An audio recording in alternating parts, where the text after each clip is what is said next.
Hello there, and welcome to the Sleepy Science Channel. Tonight, we'll be admiring the majestic world of waterfalls, the magical places where rivers cascade into beautiful lagoons. They turn landscapes into motion, carve stone across millennia, and fill valleys with mist that cools the air. Waterfalls are proof that Earth is dynamic and in a constant state of change.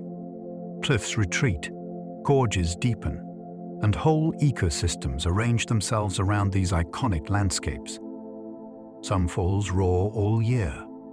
Others appear for a season, then fade back into silence. There are falls born from glaciers, from volcanoes, from earthquakes, and from time itself. If you enjoy these gentle journeys, I invite you to like, subscribe, or share a thought below. It helps others find their way here too, one sleepy soul at a time. But for now, all you need to do is relax. Allow your mind to settle as your shoulders gently soften. Allow your breathing to slow and let your thoughts begin to drift as we explore these wonders of nature together. Let's begin. The tallest waterfall on Earth is Angel Falls in Venezuela. It pours off the edge of Ollón de Puy, a flat-topped table mountain that rises like a wall above the forest. The drop is so high that the falling water often breaks apart before it reaches the ground. In dry or windy moments, the stream can turn into drifting spray that floats sideways, long before it becomes a river again. Getting there is part of the story. Dense jungle surrounds the Tepuy, and many visitors arrive by river and then hike to viewpoints carved into the green. From a distance, the fall can look impossibly thin, like a white thread stitched to the sky. Up close, it is a reminder that height changes everything. Gravity has time to work, and air becomes part of the plunge. Few places show scale so clearly.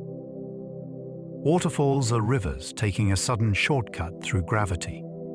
Instead of patiently winding around obstacles, a river sometimes meets a hard edge and drops. That drop is not just a dramatic moment. It is a machine that converts height into motion, heat, sound, and mist. The water accelerates fast, then collides with the pool below and throws energy in every direction. Over time, that constant impact can chisel a notch into solid rock and deepen the basin of the base. The cliff above becomes unstable, then parts of it break away. The river finds the new edge and does it again. This is why waterfalls are rarely permanent fixtures. They are moving events. They migrate, they reshape valleys, and they tell you where the landscape is weakest. When you stand near one, you are listening to erosion happening in real time. Victoria Falls can create its own drifting rainstorm of mist. When the Zambezi River reaches the cliff, it does not fall as one ribbon. It spreads into a wide curtain that crashes into a long gorge. The impact blasts spray upward in thick clouds that can rise far above the rim. Local people call it the smoke that thunders, and the name fits even before you see the drop. On certain days, the mist is so dense that it cools the air and dampens the ground far from the edge. Sunlight can turn that moisture into bright arcs and shifting halos that appear and vanish as you walk. The result feels like weather that belongs to one place only. Forest plants grow where the constant damp allows them to survive. Step away from the spray zone and the world changes again. Iguazu Falls spreads into hundreds of separate drops at once. At the border of Argentina and Brazil, the Iguazu River reaches a fractured edge and breaks into a sprawling maze of cascades. Instead of one main plunge, water threads through islands and rock shelves, then reunites in roaring basins. The most famous section is a curved chasm, often called the Devil's Throat. where huge volumes funnel into a single heaving void. What makes the scene so gripping is the sense of scale in many directions. You can look across and see curtains, veils, and sudden shoots all happening together. The sound is not one note. It is layers of thunder, hiss, and deep rumble. Mist rises from countless impacts, and it feeds the surrounding rainforest that feels almost oversized with life. Standing there, you feel how a river can become a whole landscape. Niagara Falls is not the tallest, but it is relentless. It sits on the Niagara River between Lake Erie and Lake Ontario, and its power comes from sheer volume. A vast upstream watershed feeds it, so the flow rarely feels timid. There are 3 main sections, and each has a distinct character, from the broad American Falls to the heavy curve of Horseshoe Falls. At night, colored lights often wash the water, and in winter, ice can cling to the edges like a frozen frame around motion. People have been drawn here for centuries, first for the natural spectacle, then for tourism, and then for industry that wanted the force of falling water. The falls also remind you that fame does not require extreme height. Consistency is its own kind of wonder. It keeps pouring, hour after hour, turning a simple drop into one of the most recognized sounds on Earth. Waterfalls can grind rock into sand using swirling plunge pool currents. At the base of a waterfall, water does not just crash and move on. It often spins. The falling jet drives circular currents that trap stones and keep them rolling. As rocks collide, edges chip off and grains are shaved away. Over years, that tumbling can turn large pieces into pebbles, then grit, then fine sand. In some plunge pools, the motion is so consistent that it drills smooth cavities into bedrock. Those round hollows are called potholes, and they can look like giant bowls carved by tools. The tools are the stones themselves. This grinding also changes the river downstream. The sand becomes sediment that can build bars, fill bends, and alter habitats.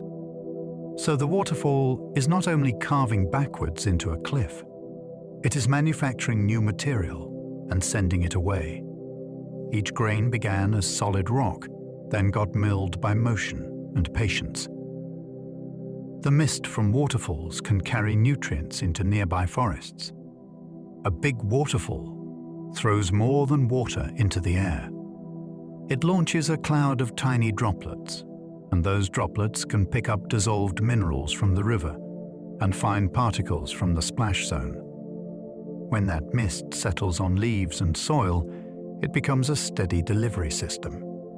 Over time, the area near the falls can support lush growth that stands out from the drier landscape around it. In some places, mosses coat rocks like velvet because they never fully dry. Ferns and shade plants can thrive where they would otherwise struggle. This creates a tight link between the waterfall and the forest. The water shapes the cliff, and the spray shapes the living community beside it. Even insects respond. Moist pockets can become busy with small life that feeds birds and amphibians. If you step through the spray line, you are crossing an invisible border where the waterfall's reach is felt on every surface. A big waterfall can cool the air like natural refrigeration. When water breaks into droplets, it gains surface area, and that matters because evaporation steals heat from the surrounding air. Near a large fall, this effect can be strong enough to feel like stepping into a cooler room. The moving air also helps. The plunge churns wind, and that airflow carries cooler, damp air outward along the river corridor. On hot days, people gather near waterfalls for the same reason they stand near fans.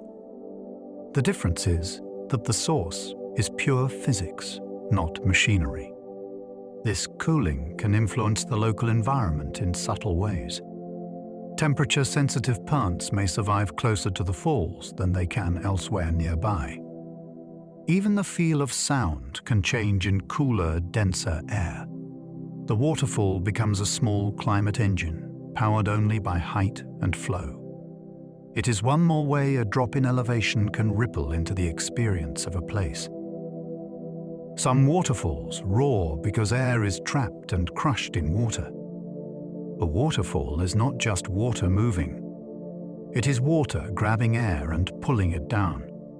As the sheet breaks into turbulence, bubbles are forced deep into the plunge and squeezed by pressure. Some collapse violently, and that rapid change sends vibrations through the water and into the rock. At the same time, the impact scatters droplets into a storm of spray. Each droplet collides with others and with the surface below, adding a higher hiss on top of the deeper rumble. The shape of the cliff matters too. A narrow gorge can reflect sound back toward you, while an open bowl lets the roar spread outward. This is why two waterfalls of similar size can sound completely different. Your ears are hearing physics made audible. The roar is energy being lost, moment by moment, as motion becomes waves of sound. Waterfalls can carve deep plunge pools that swallow huge boulders. At the base of a strong fall, the water does not just splash, it drills. The falling jet hits the pool and forces powerful currents to spin, and those currents can pick up rocks and roll them like tools. A large boulder can tumble, grind, and slam into the bedrock again and again. Over years, that churning acts like a natural hammer and chisel, deepening the basin into a plunge pool. In some places, the pool becomes so deep that it looks like dark glass from above, even when the river upstream is clear and bright. During floods, the process intensifies, and fresh blocks can be ripped from the cliff and thrown into the grinder. That is how a waterfall eats its own foundation, then reshapes it. The pool is not decoration. It is the workshop where the cliff is slowly dismantled. A waterfall can slowly march upstream, reshaping an entire valley.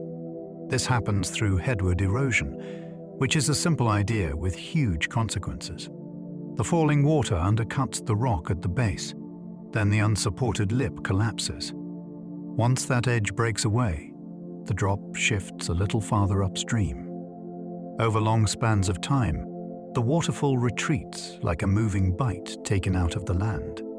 As it migrates, it can leave behind a steep walled gorge, plus terraces and ledges that mark older positions of the fall. The river above adjusts too. It may steepen, straighten, or cut into fresh layers it never touched before.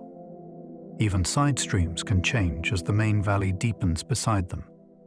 What begins as a single drop becomes a traveling sculptor. If you look at a map of a river canyon, a waterfall can be the reason the whole system looks the way it does. It pulls the landscape toward itself. Many famous waterfalls exist because glaciers left hanging valleys behind. During ice ages, massive glaciers filled main valleys and ground them deeper and wider. Smaller tributary glaciers joined in, but they often did not cut as far down. When the ice melted, the main valley floor was left much lower than the side valley. The result is a sudden step where a stream pours out of the tributary and drops into open space. Yosemite is a classic setting for this, where high side valleys send water down into the larger carved trough below. The waterfall is a leftover clue, like a footprint of vanished ice. It tells you where the glacier once flowed and how much rock it removed. You do not need a museum label to sense it. The geometry itself explains the story. A hanging valley is an unfinished join between landscapes, and the waterfall is the sound of that mismatch. Some waterfalls vanish seasonally, then return like nothing changed. In many places, the stream that feeds a fall depends on snowmelt, monsoon rain, or a wet season that lasts only part of the year. When the supply dwindles, the drop can shrink to a thin ribbon, or it can stop entirely and leave a dry cliff. The strange part is how quickly the scene can reset. A strong storm upstream can revive the flow in hours, and the empty rock face becomes a waterfall again. Some seasonal falls run over porous ground that soaks up water during dry months, so the river simply does not reach the edge. Others rely on temporary side channels that only form when the river is high. These shifts make a waterfall feel alive, not like a fixed monument. They also reward timing. People visit expecting a roar and find quiet stone, then return later to meet a completely different world. Waterfalls often begin at a nick point, a sudden change in slope. Picture a river that has been flowing calmly for ages. Then suddenly, it reaches a sharp step in the land. That step might form when the ground is lifted by slow tectonic forces, when sea level drops and the river tries to cut down to match, or when a landslide rearranges the channel in a single day. Once the river meets that break in slope, the water accelerates and starts attacking the edge. The first tiny drop grows because fast water bites harder than slow water.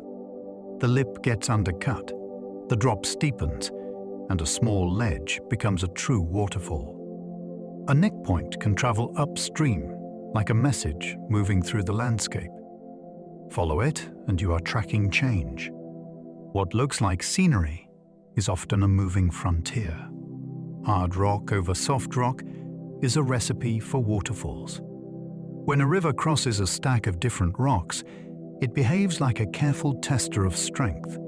A tough layer can resist abrasion and hold its shape, while a weaker layer beneath it wears away faster under the same flow.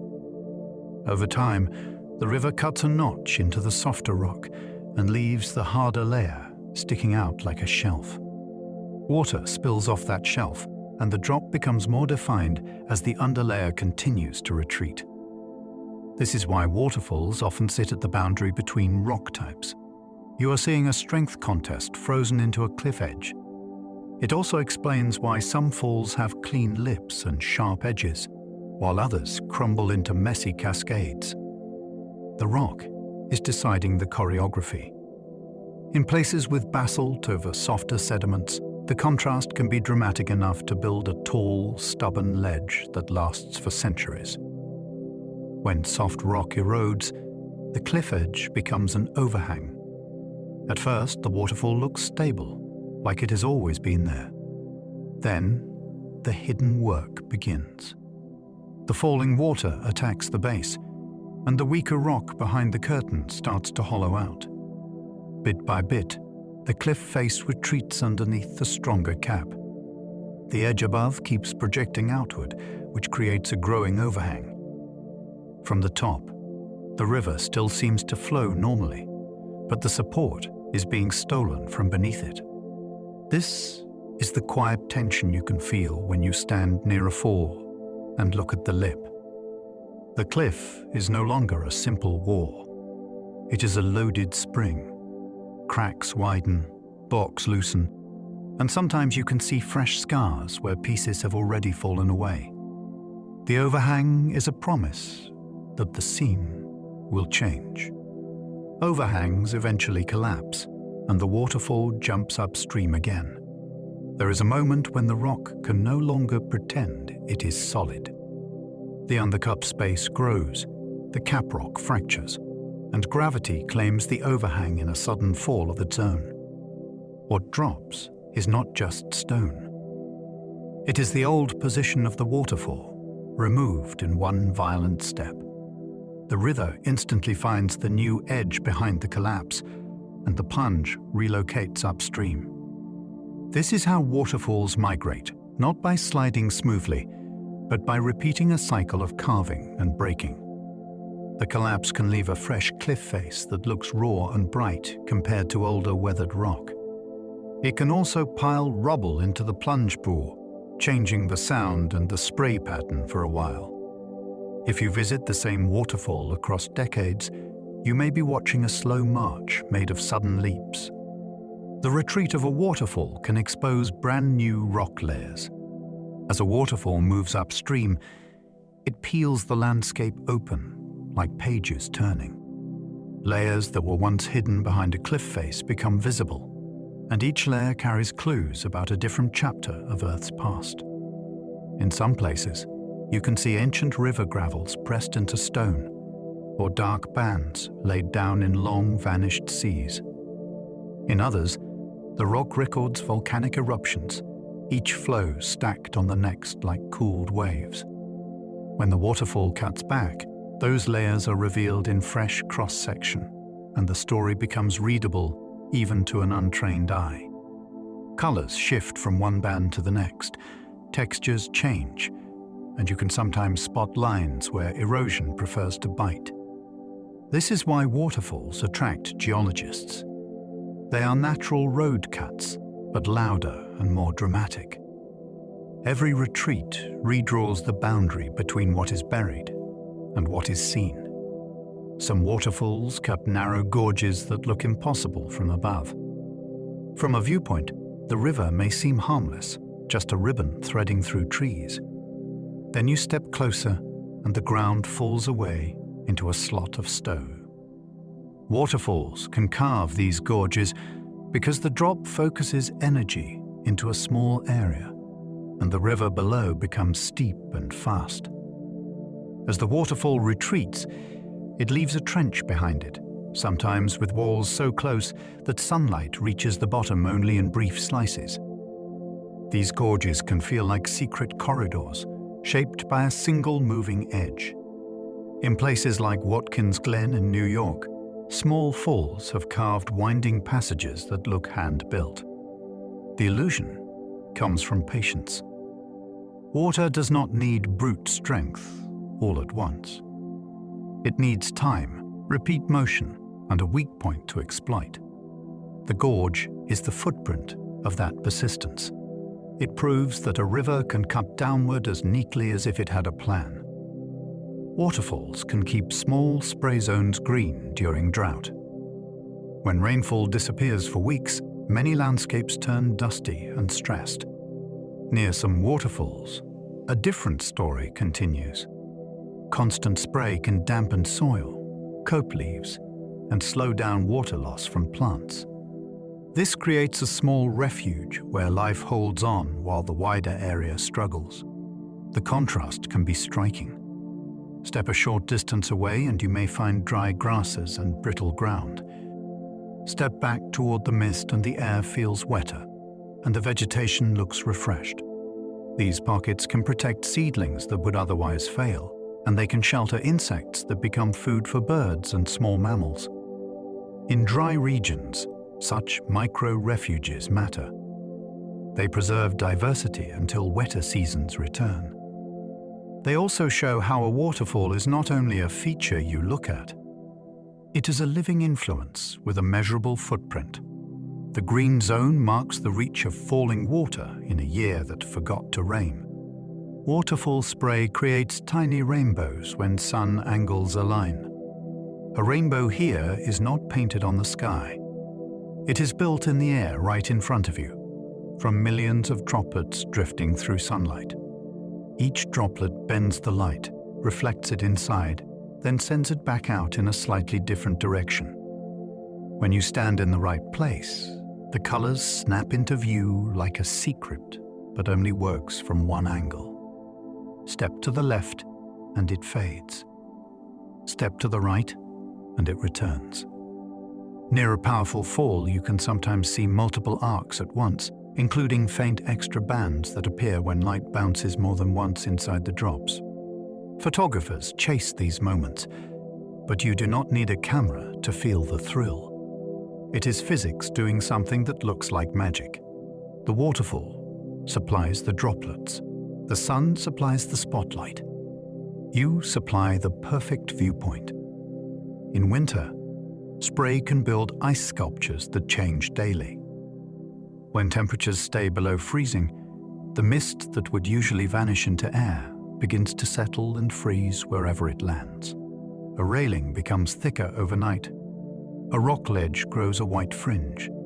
Nearby trees can turn into glittering sculptures, each branch layered in ice like glass. These shapes are not carved by hands. They are built by repeated tiny impacts, droplet after droplet, hour after hour. Wind changes the direction of the spray, so the ice can grow sideways, upward, or into strange, hoped forms. A warmer afternoon can soften the outer layer, then a cold night locks it back into a new texture. This is why winter waterfalls can look different every day. The water is still moving, but the world around it is being decorated by the mist. It feels like watching weather become architecture.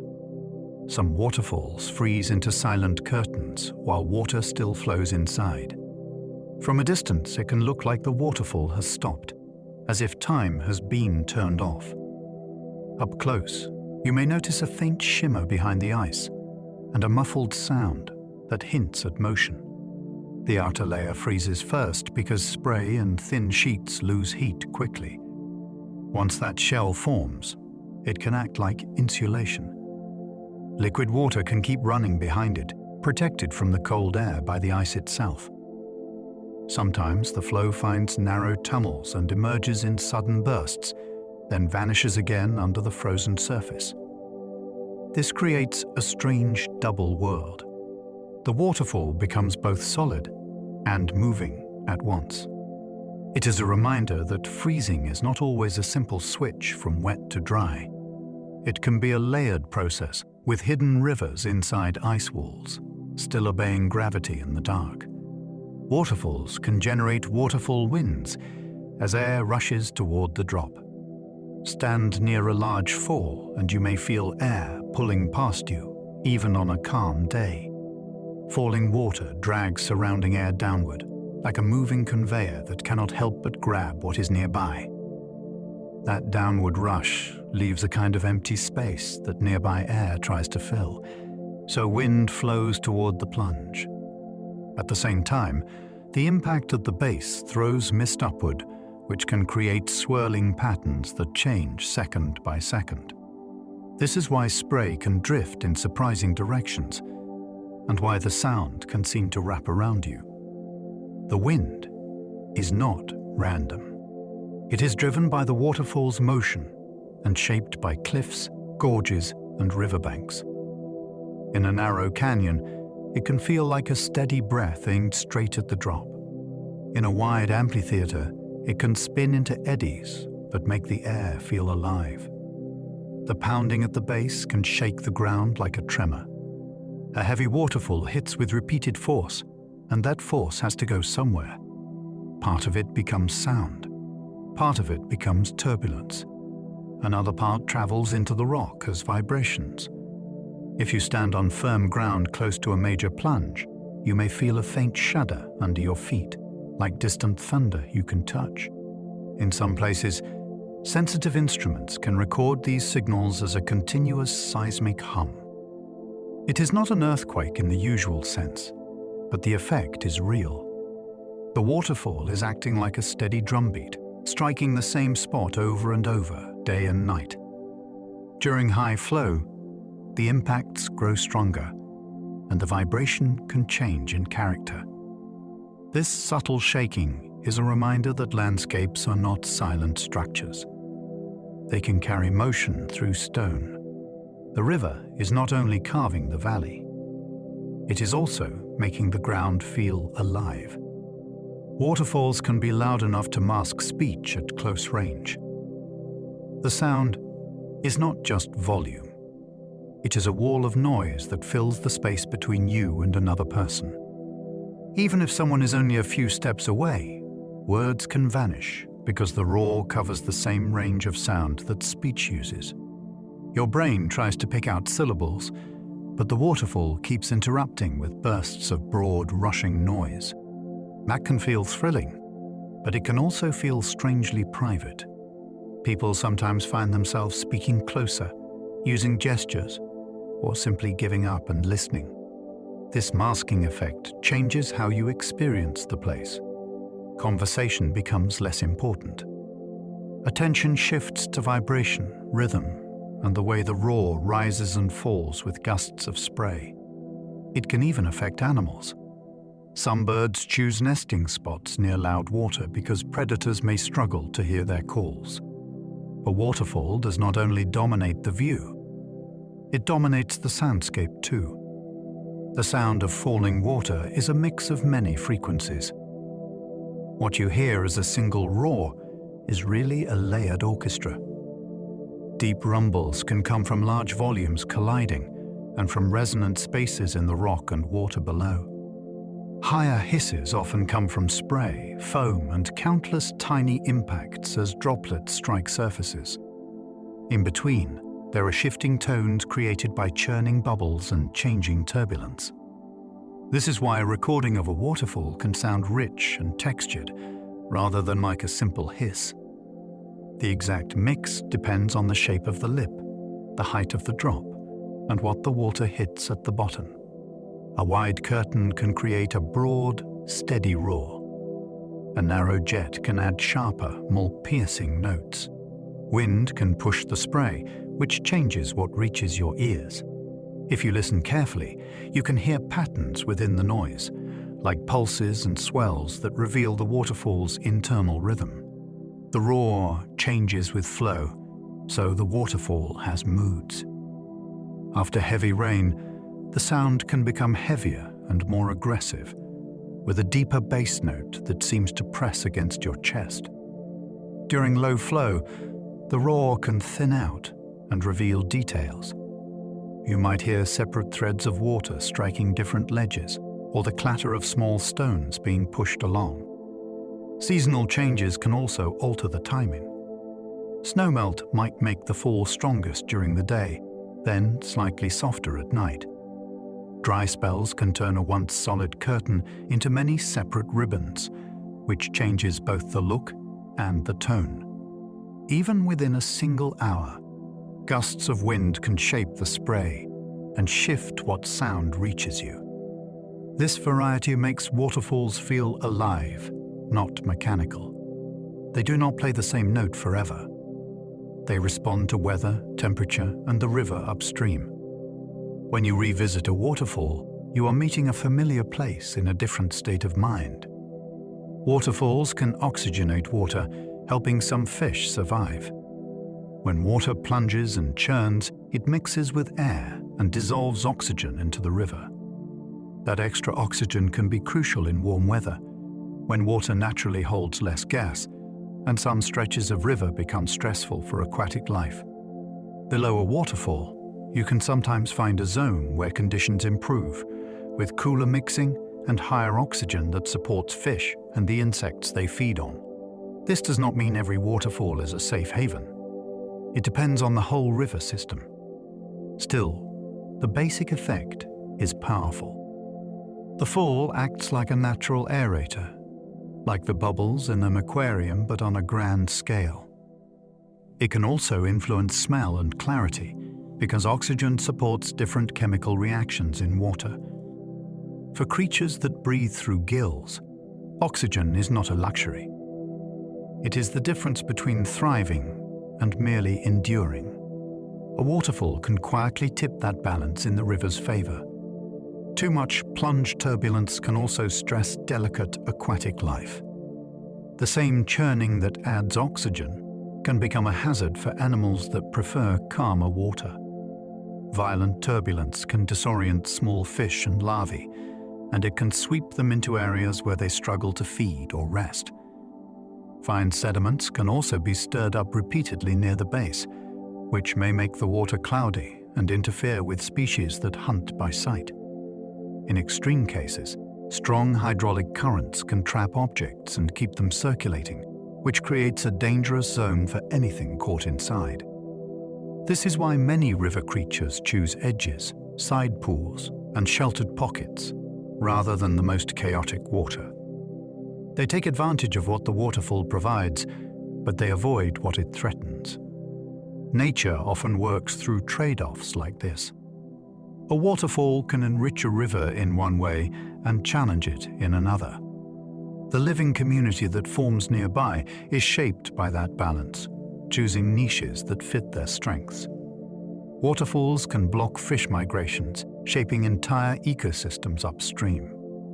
A waterfall can act like a locked door in a river, and that single barrier can reorganize life for miles.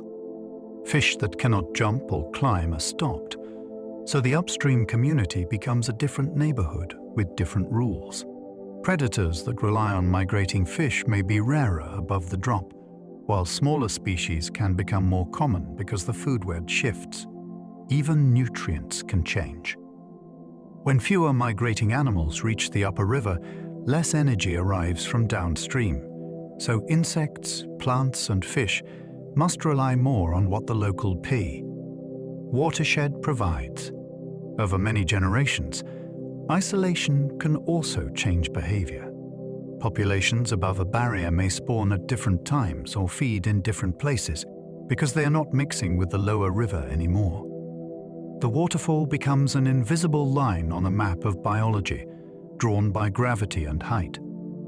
Some fish evolved to climb wet rocks beside waterfalls.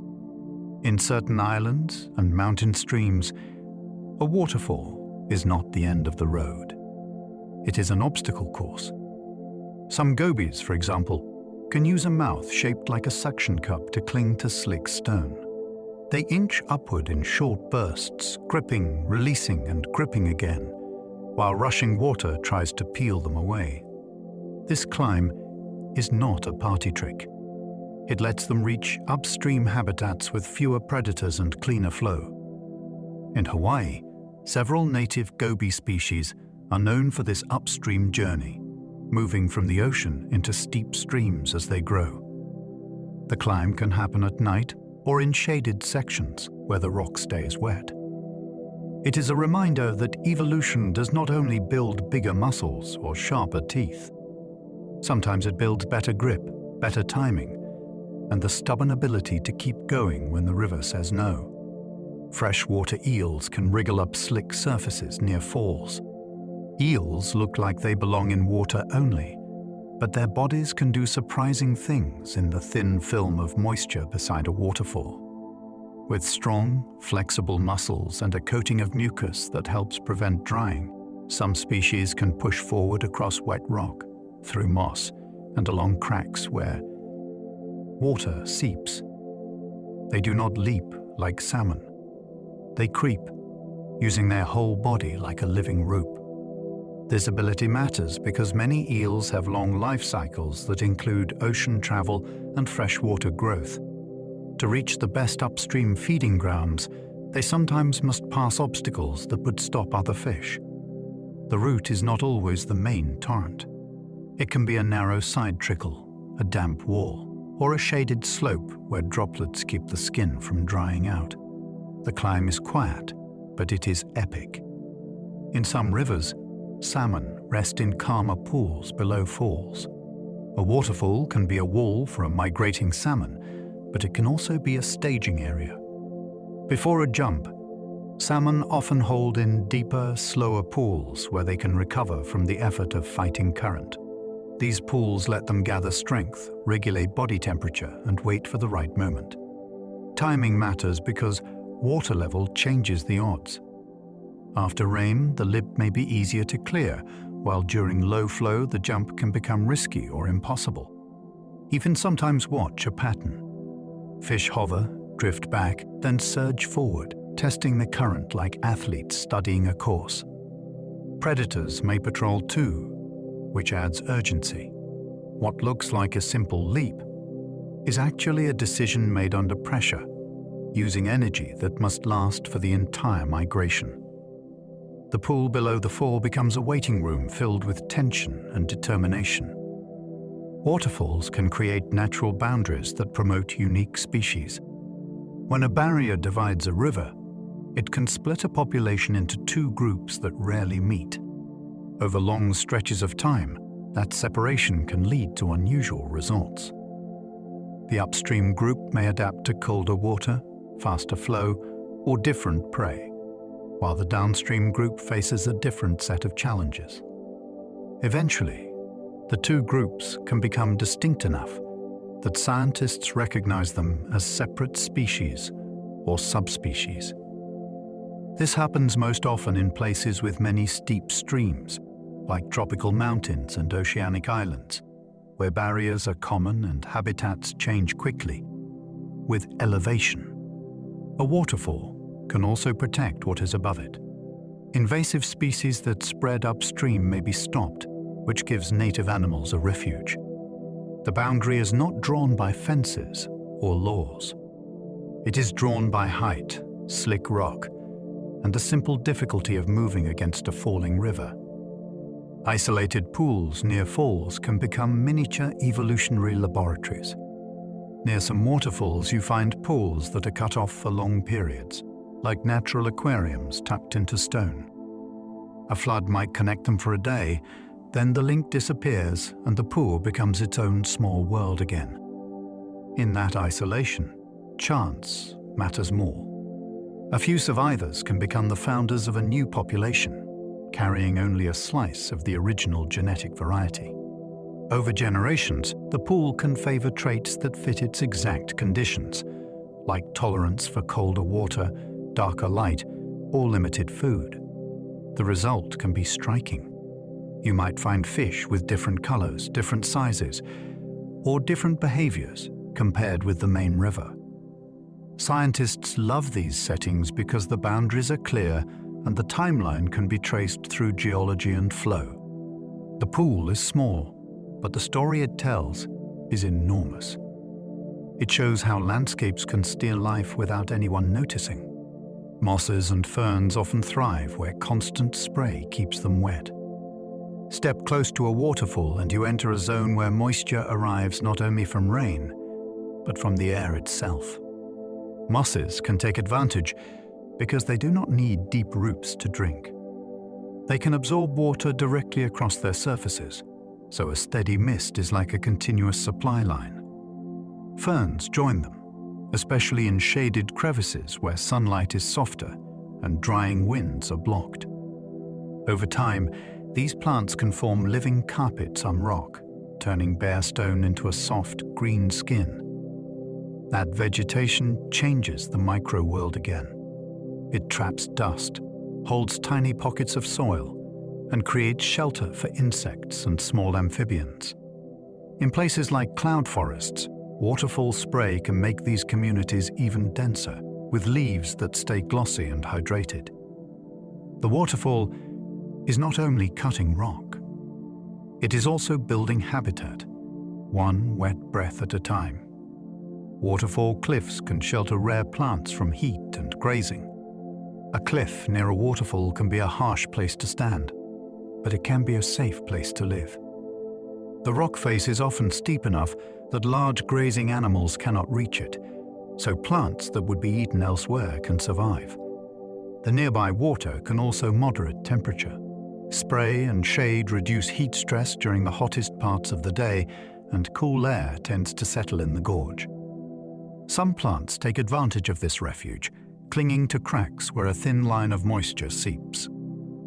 These can include unusual orchids, delicate mosses, and small flowering species that are absent from the surrounding slopes. In certain regions, rare endemic plants are found only in these protected cliff niches, almost like they are hiding in plain sight. The waterfall creates a natural fortress with its own climate and its own rules, and the plant community can become a living catalogue of survivors. Birds sometimes nest behind waterfalls for protection from predators. Behind a strong sheet of falling water, there can be a sheltered space where the rock is recessed and the air stays damp. For some birds, that hidden ledge is worth the challenge. Predators have trouble reaching it, and the noisy curtain can mask the sounds of chicks. In places like Iceland, waterfall ledges are known nesting spots for species that tolerate spray and cold air. The location can also reduce competition. Few animals want to raise young where everything is wet and loud, so a bird that can handle those conditions gains a private nursery.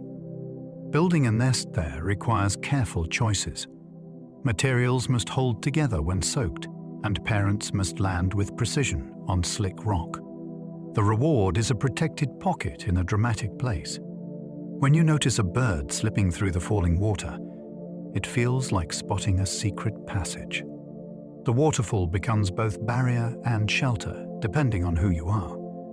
Swiftlets and swallows use waterfall air currents like highways. Where water drops, air moves. Updrafts form along cliffs, and swirling currents develop as mist rises and cools the surrounding space. Fast-flying birds can take advantage of this, especially insect hunters like swallows and swiftlets. Instead of flapping constantly, they can ride the moving air, banking and looping with sharp turns that would be costly in still conditions. The spray zone can also be rich in tiny insects drawn to moisture and plant growth, which turns the area into a busy feeding corridor. Some birds skim close to the cliff, then arc outward and return, repeating the route like a practiced dance. In caves and sheltered overhangs near waterfalls, swiftlets may roost, using the same airflow to launch quickly into flight. Watching them, you see how a waterfall shapes not only rock and water, but the very way animals move through space. Waterfalls can form where lava flows created hard basalt ledges. After an eruption, lava can spread across a landscape and cool into basalt, which is often tougher than the layers beneath it. Later, a river arrives and begins cutting down through the stag. The softer material gives way first, while the basalt resists like a stubborn cap. That mismatch can leave a sharp step, and the river spills over it into open air. In places like Iceland and parts of the Pacific Northwest, you can see waterfalls that owe their very existence to ancient eruptions that ended long before any human arrived. It is a strange kind of time travel. The water looks alive and immediate, yet the stage it performs on was poured out as molten rock. Each plunge is the river testing old lava, and the lava still holds its ground. Columnar basalt near falls can look like a stone organ. When thick basalt cools, it can crack into columns as it shrinks. The fractures often form a pattern of long, straight pillars that can be 5-sided or 6-sided, stacked tightly like bundled pencils. If a waterfall slices through that rock, the cliff can resemble a giant set of pipes, each column catching light and shadow differently as spray drifts past. Some cliffs even seem to have steps and ledges, not because they were carved by tools, but because the rock split in an orderly way while it cooled. Visit a place like Waterfalls in Iceland, and the effect is unforgettable. The waterfall becomes a moving curtain in front of a geometric wall. It feels like nature tried architecture for a moment, then let the river provide the music. Limestone waterfalls can build terraces from travertine deposits. Some waterfalls do more than erode. They can also construct. In limestone landscapes, water often carries dissolved minerals, and the chemistry can change as the water splashes and mixes with air. When conditions are right, calcium carbonate begins to precipitate and settle, slowly building ridges and steps. Over time, these deposits can form terraced pools that look like staircases filled with pale blue water. Places like Pamukkale in Turkey show how dramatic this can become, though many smaller examples exist in limestone regions around the world.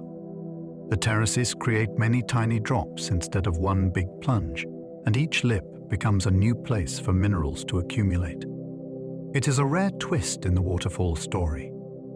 Instead of removing rock, the water is turning dissolved stone back into solid form. Those terraces grow as minerals precipitate from splashing carbonated water. As water travels through limestone, it can pick up carbon dioxide and dissolve calcium carbonate, almost like it is carrying invisible stone. When it reaches a waterfall, it is suddenly agitated. It splashes, it foams, and it releases some of that carbon dioxide into the air. With less carbon dioxide dissolved, the water can no longer hold as much calcium carbonate, so the mineral starts to come out of solution and settle. Tiny crystals coat surfaces, Then layer upon layer builds up into rounded rims and shallow basins. Algae and microbes can help by providing surfaces for crystals to cling to, which speeds the building. What looks like frozen milk or bleached coral is actually new rock forming in real time. If you return after years, edges may have thickened and pores may have shifted. The waterfall is acting like a slow stone printer. Some waterfalls run over granite polished smooth by ancient glaciers. Granite can be rough when it breaks, but glaciers can sand it down like enormous moving sheets of grit. As ice drags rocks across the bed, it scrapes, grinds, and leaves behind smooth domes and clean slopes. Later, when the ice retreats, streams may pour over these sculpted surfaces and create waterfalls that slide and fan rather than drop cleanly. In places like Yosemite, you can stand on bright granite and feel how the stone has been planed by forces that moved like slow rivers of ice. The waterfall becomes the newest layer of motion on top of an older one. Water traces paths that glaciers prepared, following grooves and curves that were carved long ago. The result is a kind of duet across time, with ice shaping the stage and water keeping the performance going. Sandstone waterfalls can sculpt delicate alcoves and natural amphitheaters. Sandstone often erodes in ways that feel almost artistic. The grains can be worn away by spray, dripping water, and wind-driven moisture, which can hollow out sheltered spaces behind and beside a fall. Over time, those hollows can widen into alcoves, and alcoves can expand into bowl-shaped amphitheaters with smooth, curving walls. Stand in one, and the sound can change, bouncing around the stone and making the waterfall feel closer than it is. In places like Zion and the Colorado Plateau, you can find falls that seem to pour into sculpted chambers with streaks of color on the walls where minerals have been carried by water. The beauty is not accidental. It is a record of which surfaces stayed wet, which dried quickly, and where the spray kept returning. The waterfall is carving space, not just cutting down. Waterfalls over shale often retreat quickly because shale breaks easily. Shale is made from fine sediments compressed into thin layers, and those layers can split like pages when water gets into them. If a waterfall forms on shale, the rock may crumble and shear rather than hold a clean edge. That makes the lip unstable, and the drop can migrate upstream faster than it would in tougher stone. After heavy rain, blocks can detach and slide, changing the shape of the fall in ways that feel sudden. The waterfall might look jagged, with many small ledges and rough steps, because the rock does not resist evenly. This faster retreat can create a landscape that feels raw and actively changing, with fresh fragments at the base and new scar lines on the cliff. It is a reminder that not all waterfalls age at the same pace. The river's power matters, but the rock's weakness can matter more. Waterfalls can reveal fossils where rivers slice into old seabeds. Sometimes a waterfall is a window into a world that had no rivers at all. In regions where rock layers were once ocean floor, a river cutting a cliff can expose ancient shells, coral fragments, or the rippled textures of long-vanished shorelines. As the waterfall retreats, it keeps revealing fresh surfaces, and those surfaces can hold fossils that were hidden inside the rock for millions of years. The thrill is that the evidence is not stored in a museum case. It is embedded in the cliff wall, right beside rushing water. You might see a spiral shape in limestone, or a bed of small shells packed together like a forgotten beach. A waterfall can make these finds easier because it strips away soil and vegetation, leaving clean exposures. The living river becomes a guide to deep time, showing you that this landscape has been many landscapes. Some waterfalls hide caves formed by relentless spray and erosion. Behind a waterfall, the rock can be attacked from an angle that most cliffs never experience. Spray keeps the surface wet, and wet rock can weather faster, especially if it contains minerals that break down when soaked and dried again.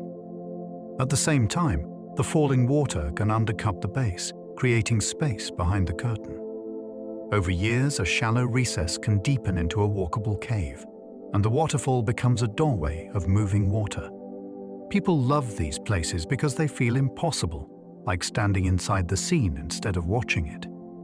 The cave is not always safe, since rock can be unstable and surfaces can be slick, but the formation itself is a powerful idea. Water is not only falling in front of you, it is shaping the wall behind it. The hidden chamber is proof that the waterfall has been working in 3 dimensions. Behind many falls, rock is hollowed by backspray abrasion. When a waterfall hits the base, it launches mist and droplets back toward the cliff, and those droplets can carry tiny grains of sand and grit. Over time, that backspray acts like sandpaper delivered in endless bursts. It roughens surfaces, enlarges cracks, and helps carve shallow scoops into the wall behind the falling sheet. If the rock is layered or fractured, the abrasion can exploit weaknesses and deepen pockets more quickly in certain spots. This is one reason some waterfalls develop broad recesses and overhangs that seem larger than you would expect from the main flow alone. The action is subtle in any single moment, but it never stops. It also creates a special zone for life, since damp, shaded rock can host lichens and mosses that avoid direct sun. The waterfall is shaping its own backdrop, using spray as a tool. Plunge pools can deepen because water jets focus energy downward. When a waterfall drops as a tight jet, it behaves less like a splash and more like a drilling tool. The falling column stays coherent for long enough to strike the pool with concentrated force, and that force drives fast downward currents that scour the bottom. If the pool contains cobbles or gravel, the jet can keep them moving, and moving stone becomes a grinding wheel. You can sometimes see the evidence in the shape of the basin. The deepest point is often not at the shoreline, it is where the jet lands most often. During floods, the jet may shift slightly, and the deepest zone can migrate too. This is why some plunge pools feel mysterious, almost too deep for the size of the stream that feeds them. The waterfall is aiming its power, and the rock below pays the price. The strongest erosion often happens slightly behind the falling sheet. It sounds counterintuitive, but the most intense wear is not always where the water first hits. As the sheet plunges, it pulls air with it and creates a turbulent zone that can slam back into the cliff. That return flow can force water into cracks and weak layers, and it keeps surfaces wet in a way that speeds weathering. Imagine a constant cycle of impact, rebound, and suction, all happening in the same hidden pocket. Over time, that pocket can widen into a recess, and the lip above becomes more unstable because its support is being removed from behind. This is why some waterfalls develop a curved hollow that you can almost step into, even when the main curtain looks smooth from the front. The waterfall is attacking its own back wall, and the cliff can fail from the inside out. A waterfall can split into ribbons when rock has many joints. Some cliffs are cut by natural fractures, like a loaf of bread already sliced. When water reaches the edge, it follows those breaks because they offer the easiest path. Instead of one clean curtain, the flow separates into narrow streams that weave around protruding blocks. Each ribbon finds its own route, and the pattern can change after storms as small channels deepen and others clog with debris. The result is a waterfall that looks braided in the air, with dry rock showing between threads of water. This splitting also changes how the cliff erodes. Each ribbon can carve its own tiny notch, which can slowly widen the whole lip. In places with blocky basalt or jointed sandstone, Ribbon falls can feel like a dozen waterfalls sharing one wall, each with a distinct voice and rhythm. Braided waterfalls can appear after floods rearrange channels upstream. A flood does not need to destroy a waterfall to redesign it. Upstream, high water can move logs, roll boulders, and shift gravel bars like furniture being pushed across a floor. When the river settles, the main current may no longer aim at the same spot on the lip. It might divide around a new island, or it might spread into several shallow channels that reach the edge in parallel. That is when a single plunge can become multiple strands, each one carrying a different share of the flow. Some strands may be temporary, lasting only until the next big storm clears the blockage that created them. Others can persist for years if the new channel becomes stable. This is one reason waterfalls can surprise repeat visitors. The name on the map stays the same, but the architecture of water has been edited by a single night of powerful flow. Some waterfalls look white because bubbles scatter light in froth. When water crashes and churns, it traps countless tiny bubbles, and each bubble has a boundary that bends and reflects light. Instead of light passing straight through, it bounces around and gets scattered back toward your eyes. That scattered light blends into a bright, milky white, especially where foam is thickest. This is why a clear stream can suddenly look like whipped cream the moment it tumbles over a ledge. The whiteness often marks the most turbulent zones, like the base of the drop or a rough section of rapids below. If the water smooths out, the bubbles rise and pop, and the river can return to transparent again. The waterfall is briefly turning water into a cloud you can touch, using air as the ingredient that changes everything. A thin waterfall can look transparent when water hugs the cliff. Not all waterfalls leap into space. Some slide. When flow is low or the rock face is angled, water can cling tightly to the surface and spread into a thin film. In that form, it may not create much foam, and without foam, there is less light scattering. The rock's color shows through, and the water can seem almost invisible until it catches a glint of sun. This clinging behavior depends on surface texture and the way water sticks to itself and to stone. A smoother face can encourage a continuous sheet, while a rough face breaks the film into threads. These delicate falls can feel intimate. You notice details, like how the water traces grooves, how it gathers into beads, then reunites lower down. It is still a waterfall, but it behaves more like flowing glass than a crashing curtain. Waterfall shape depends on rock fracture patterns and river volume. Two waterfalls can share the same height and still look completely different, because the lip is a negotiation between stone and flow. If rock is heavily fractured, water can find many weak points, and the edge becomes uneven, with multiple chutes. If the rock is more uniform, the lip may form a cleaner line. Then, volume steps in.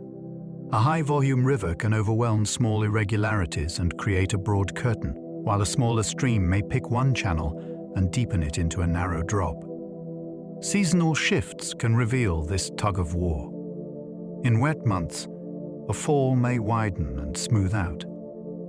In dry months, it may break into separate streams that expose the underlying structure of the cliff. The shape you see is not a fixed design. It is a snapshot of current flow meeting a particular kind of rock, in a landscape that is always being revised. Tall falls can break into mist before reaching the bottom. When a waterfall drops far enough, air resistance becomes part of the story. The falling water accelerates, then begins to tear itself apart. Small ripples grow into breaks, and breaks become a spray of droplets. Wind can grab that spray and push it sideways, which can make the lower part of the fall drift like smoke. This mid-air breakup changes how the bottom behaves too. A solid jet strikes like a hammer, but a cloud of droplets spreads the impact across a wider area. The sound shifts, often becoming more hiss than boom. From a distance, very tall falls can look thinner than they really are because much of the water is no longer a single sheet, it is suspended as mist. Angel Falls is famous for this effect, especially when conditions are dry. A tall fall can feel like water learning a new phase, part liquid and part weather. That mid-air breakup changes how erosion happens at the base. When water arrives as a jet, it can gouge and excavate with focused force. When it arrives as dispersed droplets, the impact is gentler but broader, and the wear can spread across ledges and walls rather than drilling one deep point. Droplets also keep more rock surfaces wet, which can speed chemical weathering in certain stones, especially where minerals are already prone to breaking down. The plume can carry fine grit that sands the cliff face over time, smoothing corners and enlarging shallow hollows. This means a waterfall that breaks up early may sculpt a different kind of amphitheater than one that stays coherent. The base may become wider, the splash zone may extend farther, and the patterns of retreat can shift. In a sense, the waterfall's flight determines its chisels. If the water reaches the bottom as a cloud, it works like a spray tool. If it lands as a spear, it works like a drill. Waterfalls can shrink as rivers are diverted or glaciers retreat. A waterfall depends on supply, and supply can change faster than people expect. When water is diverted for hydropower, irrigation, or city use, the drop may lose its dramatic volume and become a thin ribbon. In some places, dams smooth out seasonal surges, which can make a waterfall look tamer year-round. Climate also plays a role. Waterfalls fed by glaciers can fade as ice retreats, because the summer melt that once powered them becomes smaller and shorter. Even if the cliff stays, the performance changes. Some famous falls now have viewing seasons when the flow is best, and quieter months when the rock is more visible than the water. This can feel sad, but it also makes the waterfall a measuring stick for change. It is an easy signal that you can hear and see. When a waterfall shrinks, it is often telling you about the upstream story of human choices and shifting climate. Some waterfalls are born when landslides suddenly dam a river. A mountainside can fail in a single hour, and a river can be forced to obey instantly. When a landslide piles rock and soil across a channel, the water backs up into a new lake. It rises until it finds a weakness, and that new spillway can drop abruptly over the fresh debris. What follows can look like a waterfall that appeared overnight, because it did. These newborn falls are often unstable. The dam is made of loose material, so water can cut into it quickly, widen the outlet, and change the drop from week to week. Sometimes the dam holds for years, and the waterfall becomes a semi-permanent landmark with a lake above it. Sometimes the dam fails suddenly, and the waterfall vanishes in the same dramatic way it arrived. It is landscape change you can watch within a human lifetime. New waterfalls can appear after earthquakes shift river channels. An earthquake can lift one side of a valley, drop another, or crack the ground into steps. If a river crosses one of those fresh steps, it can gain a brand new drop without any slow erosion needed. The first days can be startling. Water pours over raw rock and broken earth, and the river begins sculpting the new edge immediately. In some cases, quake-triggered landslides also block the old route, so the river is forced into a new channel that includes a sudden plunge.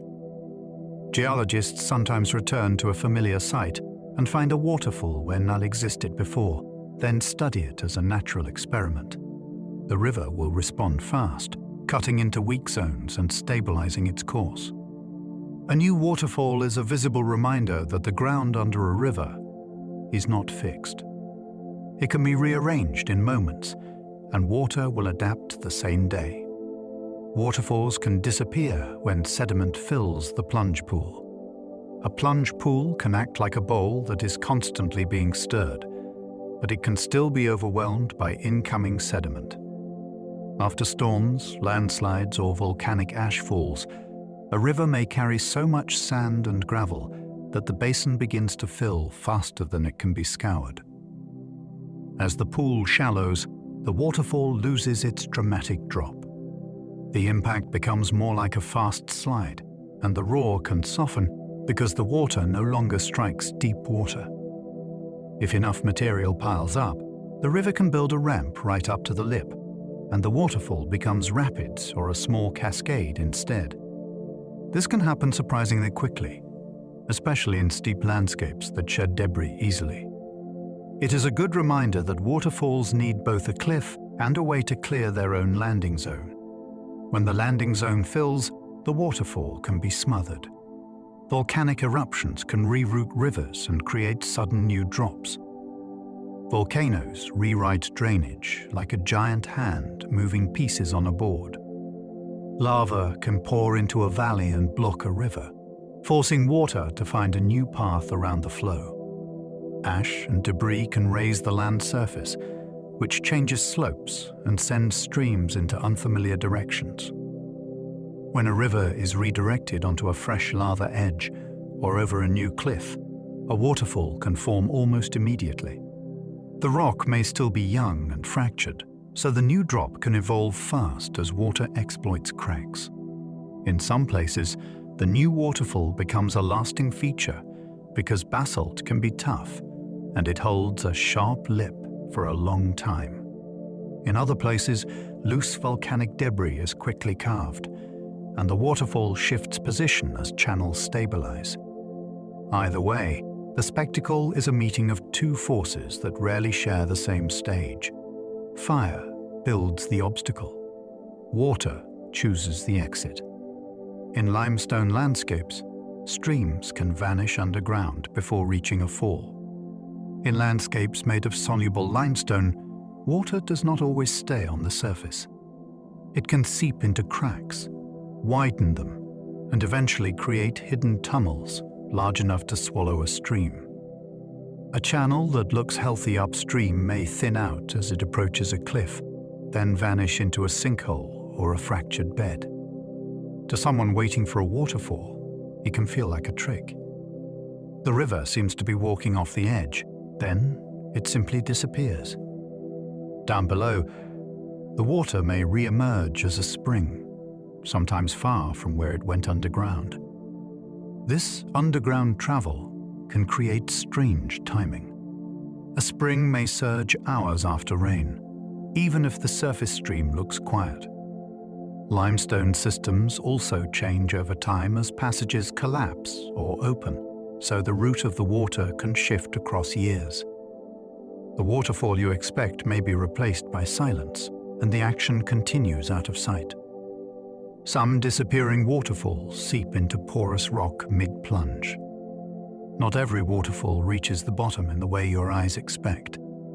In certain volcanic rocks and fractured cliffs, the falling sheet can hit a ledge and spread into a thin film. If the rock is porous or heavily cracked, that film can soak in quickly, and the visible flow seems to fade partway down the wall. The water is still moving, but it is moving through the stone. This can happen in dry seasons when flow is low and the surface sheet is thin. It can also happen after long dry periods when rock pores are thirsty, like a sponge that has beam waiting. Later, that same water may trickle out lower down as seeps, or it may feed a spring at the base. These falls can feel like magic, but the explanation is practical. Water follows the easiest route. Sometimes the easiest route is inside the cliff itself. Tidal waterfalls can reverse direction when the sea pushes inland. In places with strong tides and narrow channels, the ocean can behave like a river that changes its mind twice a day. As the tide rises, seawater can surge inland and force currents to flow upstream, even against the usual downhill direction. At a constriction or a step in the channel, that rushing tide can create standing waves, boiling eddies, and a drop that looks and sounds like a waterfall. Then the tide turns, and the whole system flips. What was pushing inland now drains seaward, and the waterfall effect can appear in the opposite direction or vanish entirely. This is not driven by rainfall or mountain snow. It is driven by the pull of the moon and the shape of the coast. Watching a tidal waterfall is like watching a river get remote controlled by the sea. It reminds you that gravity has more than one partner in moving water. Saltstraumen in Norway can form powerful tidal currents like a waterfall. At Saltstraumen, the drama comes from a narrow passage that connects two bodies of water with different levels during tidal shifts. When the timing is right, water rushes through the strait at remarkable speed, and the surface can look like it is collapsing into itself. You see whirlpools, standing waves, and sudden drops that resemble rapids poured into a funnel. It feels like a waterfall turned sideways, because the energy is being released through horizontal squeezing rather than vertical falling. The spectacle is also rhythmic. It builds, peaks, and relaxes on a predictable schedule tied to the tide. For marine life, this kind of current can be both opportunity and challenge.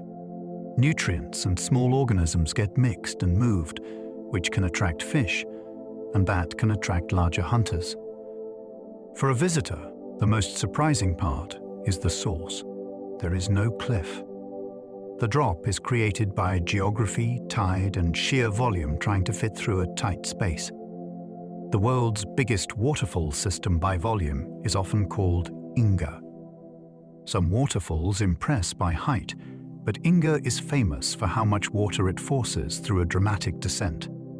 Along the lower Congo River, the flow is enormous, and the river drops quickly through a series of violent rapids and chutes. People often call it a waterfall system because the effect is continuous, as if the river is tumbling down a long staircase. Volume changes the feeling of danger and power. Even a modest change in level can become overwhelming when the river is wide and deep, because there is so much mass in motion. This is why Inga is often mentioned in conversations about hydropower potential, since the energy in moving water scales with both height and flow. It is also a reminder that the most intense river forces on Earth may not be at the most photographed scenic falls. Sometimes they're in remote corridors where the river is simply too big to be tamed.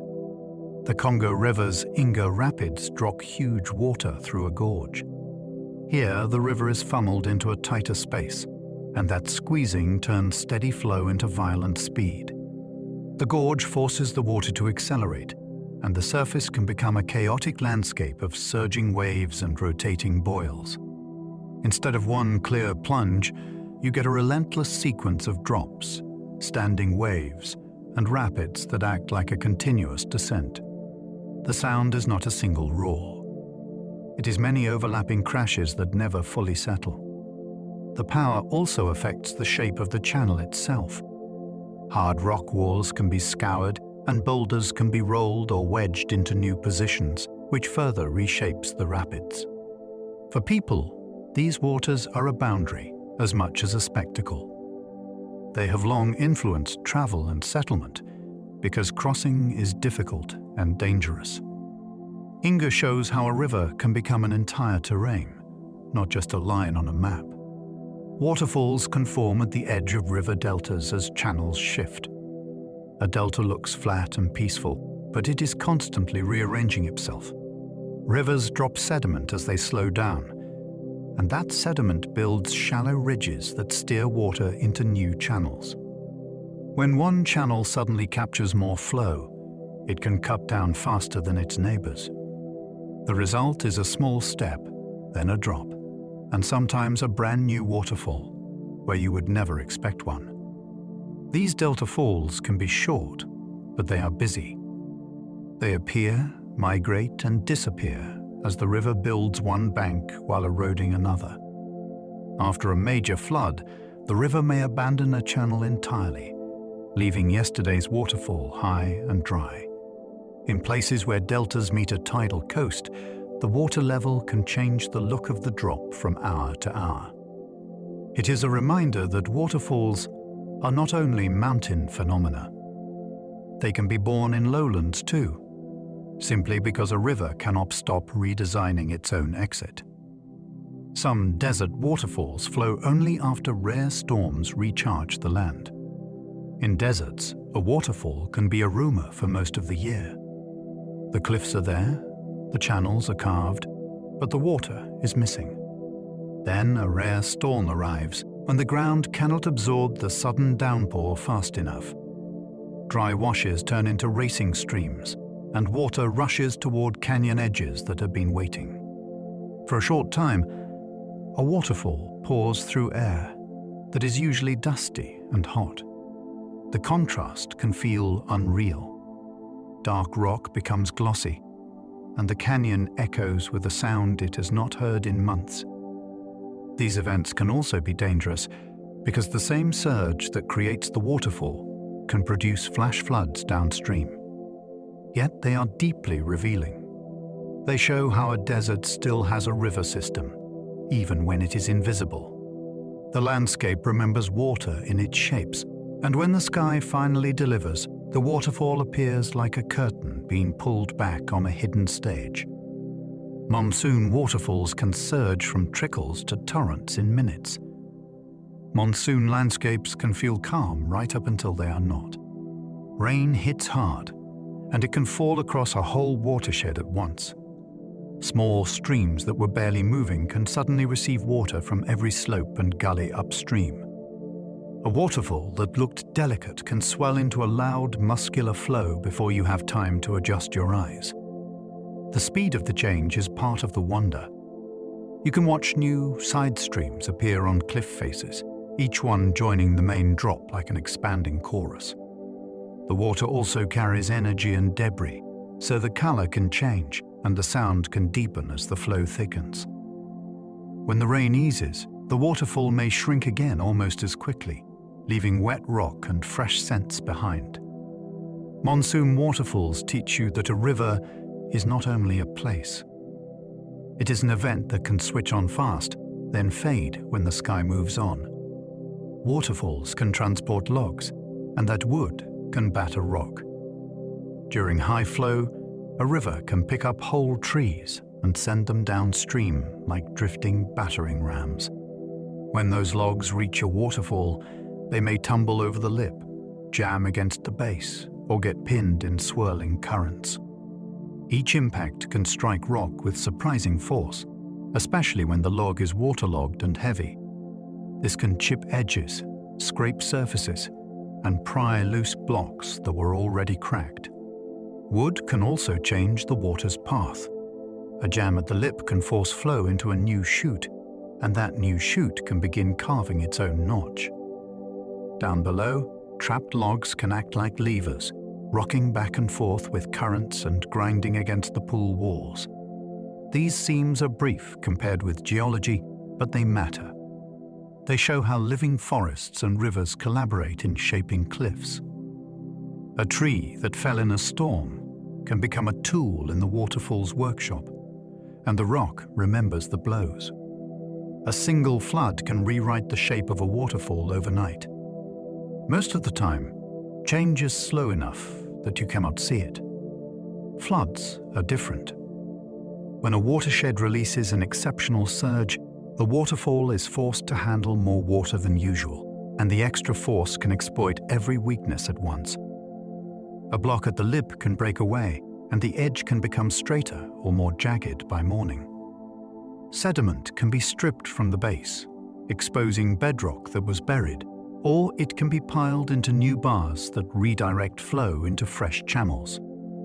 Side streams may appear temporarily, then vanish when levels drop. Even the plunge pool can be rearranged, with boulders shifted into new positions like furniture moved in the dark. For anyone who studies landscapes, floods are like sudden edits in a long story. They compress years of change into a single night. Visit before and after, and you may feel as if the waterfall has been replaced, even though the river never left. Glacial melt can make a waterfall peak in late afternoon. On a glacier-fed mountain, the daily rhythm of sunlight can control the river like a dial. As the day warms, meltwater increases across the ice surface and within hidden channels inside the glacier. That water takes time to travel downstream, so the strongest flow may arrive hours after the warmest moment. Late afternoon can become the daily crescendo, when yesterday's quiet fall turns louder and fuller, then gradually relaxes into the evening. This pattern can be surprisingly consistent during melt season. Hikers sometimes learn to time their visits, arriving when the sound is at its most powerful. The shift is also a reminder that glaciers are not static blocks. They are plumbing systems that open, close, and reroute water, which can change the timing from one week to the next. A waterfall fed by ice is like a daily report from a frozen reservoir, translated into sound and spray. Snowmelt waterfalls often roar strongest in spring and early summer. When winter loosens its grip, the landscape begins releasing stored water. Snow that sat quietly for months becomes runoff, and that runoff does not arrive all at once. It pulses with warm days, cool nights, and the shifting line where snow turns to liquid. In many mountain regions, this creates a season when waterfalls reach their most dramatic state. The channels are primed, the slopes are saturated, and the river delivers a steady surge that can last for weeks. Later, as the snowpack thins, the same waterfall can shrink, revealing rock ledges that were hidden under a continuous curtain. The seasonal arc can be so reliable that local communities plan festivals, trail access, and viewing points around it. For a listener, this is a powerful idea. A waterfall is not only shaped by geology, it is also shaped by a winter's worth of frozen water, released on a schedule written by temperature and sunlight. Waterfalls can be used to estimate erosion rates over long time. A waterfall is a moving marker, and its movement leaves evidence that can be measured. As it retreats upstream, it often carves a gorge behind it, and that gorge can preserve earlier positions of the lip like milestones. By estimating how far the waterfall has traveled and combining that with clues about timing, researchers can infer how quickly the landscape is being worn down. The timing clues might come from dated sediments, volcanic layers, or other records tied to specific periods. The calculation is never simple because flow changes with climate and because rock strength varies. Still, the approach can reveal whether a valley has been evolving steadily or in bursts driven by floods and shifts in base level. This turns a scenic site into a scientific instrument. The waterfall is not only a result of erosion, it is also a tool for reading erosion, using its own wandering path as a record of work completed. Geologists use waterfall retreat to read landscape history like a clock. Imagine a waterfall as the hand of a clock that moves backward through a valley. Each collapse and retreat nudges it upstream, and the canyon behind it is the trail it leaves on the face of time. When geologists map that trail, they can piece together a story about uplift, river capture, changing sea level, and the strength of different rock layers. A waterfall that has retreated far may suggest a long period of active dam cutting. A waterfall that sits near a fresh step may point to recent change, such as uplift or a shift in river level downstream. Sometimes multiple nick points in one river indicate a sequence of events, like chapters in the same book. This kind of reading is powerful because it links a visible feature to invisible forces. You do not need to see tectonic uplift happening today to know it happened. The waterfall carries the evidence in its position and the shape of the valley behind it. Waterfalls can reveal past climate through the sediments they expose. As a waterfall retreats, it cuts into layers that were built under older conditions, and those layers can hold climate clues. River gravels can hint at ancient flood energy. Fine silts can suggest quieter water, perhaps linked to different vegetation or runoff patterns. In some valleys, you can find stacked deposits that reflect cycles of wet and dry periods, preserved like stripes in a cliff. A waterfall also tends to keep exposures fresh by stripping away soil and plants, which makes it easier to see the raw layers. Researchers can then study grain sizes, mineral content, and the order of deposits to infer changes in erosion and water supply over time. Even a listener can appreciate the big idea. The waterfall is not only a force of destruction. It is a natural excavation that reveals what the river used to carry, which is often tied to what the sky used to deliver. Standing near a fall can mean standing beside a cross-section of climate history. Some waterfalls are actually chains of many small steps. In many valleys, the river does not find one dramatic cliff. It finds a rough staircase of resistant rock ribs and boulder ledges, and it drops again and again. Each step is small, but the sequence can run for a long distance, so the river loses a surprising amount of height overall. These step falls often form where the channel is steep and cluttered with blocks that refuse to move, or where bedrock breaks into natural shelves. The experience is different from a single plunge. The sound comes in pulses, and you can hear distinct beats as water hits one basin, then spills into the next. For wildlife, the many pockets create lots of microhabitats, with calmer water tucked between turbulent drops. For people, it can feel like walking beside a river that is always in motion, always descending, never settling. Cascades happen when the river loses height over rough rock beds. A cascade is a waterfall that keeps touching the ground, and that contact changes everything. Instead of freefall, the water tumbles over uneven rock, slides, breaks, then gathers again. The bed might be a jumble of slabs, a rough lava surface, or a channel strewn with anchored boulders. Because the water is constantly colliding with rock, it tends to whip itself into foam and split into many threads, which makes the whole scene feel lively, detailed. Cascades also reveal the shape of the riverbed in the way a sheer drop does not. You can see where the main current prefers to run, where it stalls, and where it suddenly accelerates. After rain, the pattern can change, with new lines of flow appearing across previously dry rock. In a sense, a cascade is a map of friction made visible, showing how water navigates a rough path downhill. Plunge falls drop free of the cliff, barely touching rock. A true plunge is the dramatic idea most people carry in their heads. Water reaches the lip, then it launches into open air, leaving the cliff behind. That clean separation means the falling water can gather speed without being slowed by contact, and it can form a powerful jet or a broad curtain depending on the river above. Plunge falls often feel spacious. You can stand to the side and see air between the water and the wall, which makes the drop look taller and more daring. The plunge also concentrates action at the bottom, where the falling water meets the pool or the boulder field below. That meeting point can be astonishing to watch because the flow goes from smooth and coherent to chaotic in an instant. If you ever want to understand gravity with your eyes, a plunge fall is a clear demonstration. Horsetail falls fan out, then ting back to the slope.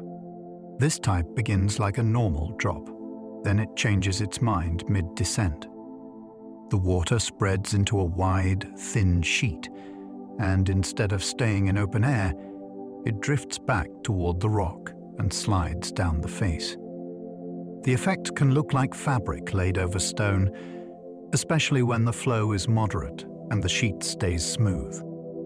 The reason is partly the shape of the cliff. A slanted wall invites contact, and the water is happy to follow it when the path is there. Wind can also play a role, pushing the sheet toward the rock and stretching it into a wider fan. Horsetail falls are wonderful for seeing texture.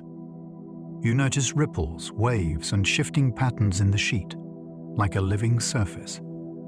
In the right light, the water can glow while the rock behind it stays dark, which makes the fall look almost painted onto the slope. Ribbon falls stay narrow because the river is small and steep. A ribbon fall is slender, concentrated, and often shockingly tall for its width. The stream feeding it may be modest, yet the terrain drops away so abruptly that the water has no time to spread out before it leaves the edge.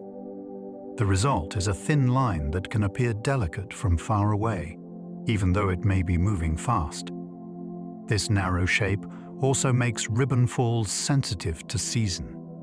When flow increases, the ribbon can thicken and become more obvious. When flow decreases, it can turn into a faint thread that is easy to miss against bright rock.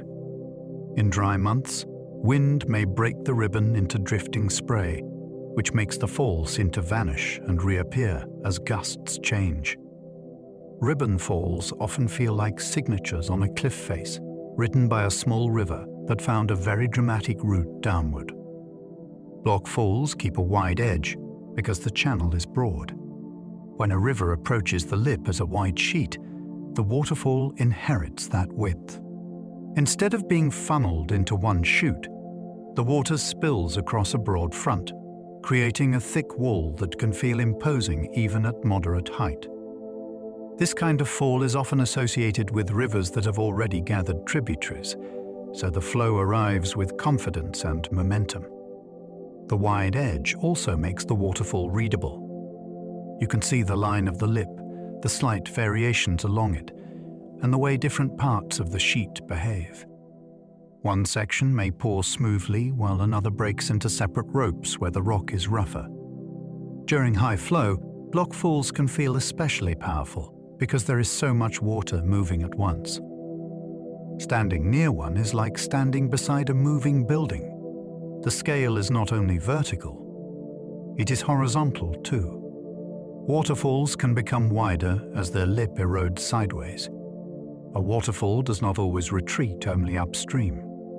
It can also expand across its own edge. If the rock near the sides is fractured, or if small side channels begin to steal flow, the waterfall can start nibbling outward. Over time, what was once a narrow chute can open into a broader curtain, and the shape of the drop can change from focused to expansive. This sideways growth can happen in episodes. A storm can drive extra water down the margins, and that can exploit cracks that were previously dry. Later, those cracks may become permanent pathways, widening the fall even when flow returns to normal.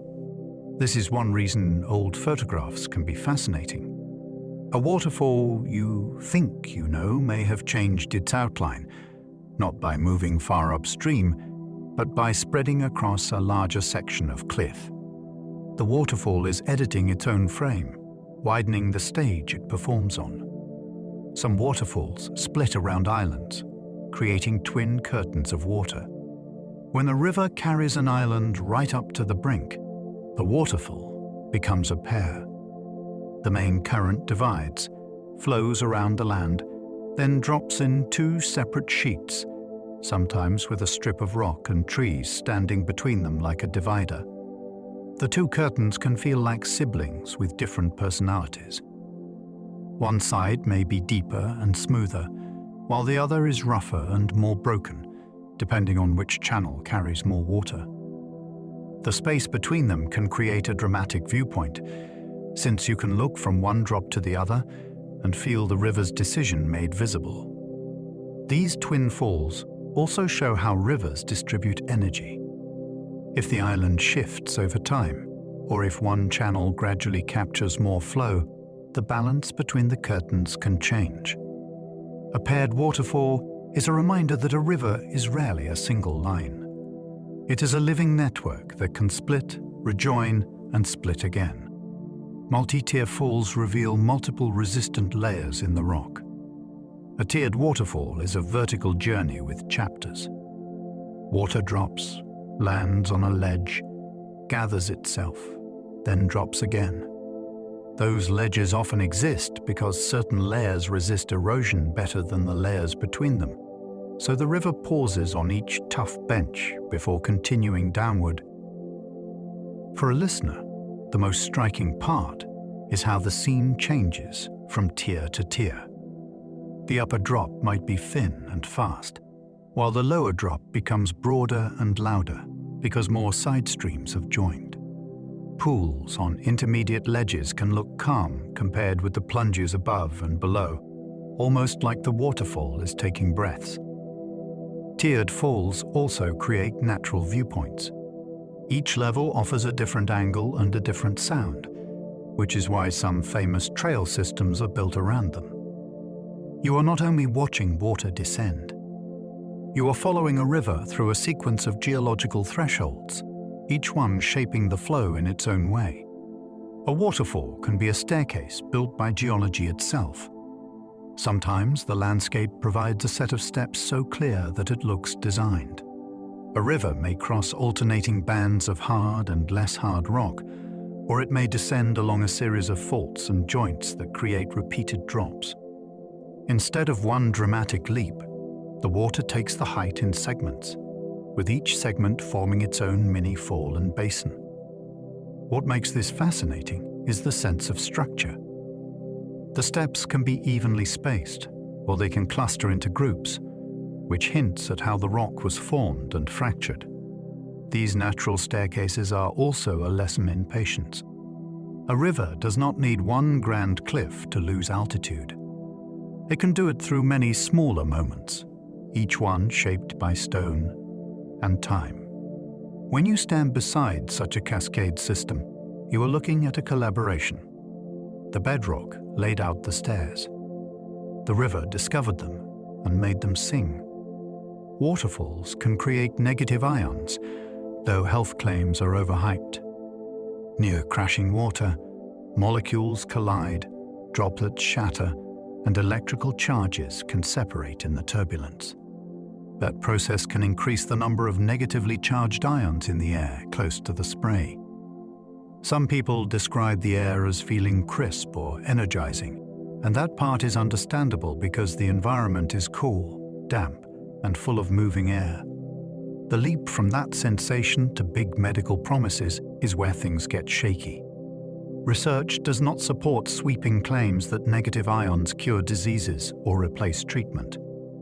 Still, the setting can change how you feel in simple ways. The roar masks distractions. The air is fresh, and breathing feels easier for many people. When you stand there, you are inside a real chemistry and physics experiment, happening at full scale. The honest wonder is not a miracle cure. The wonder is that water can change the air's electrical character at all. The real benefit is cooler air and fine mist on skin.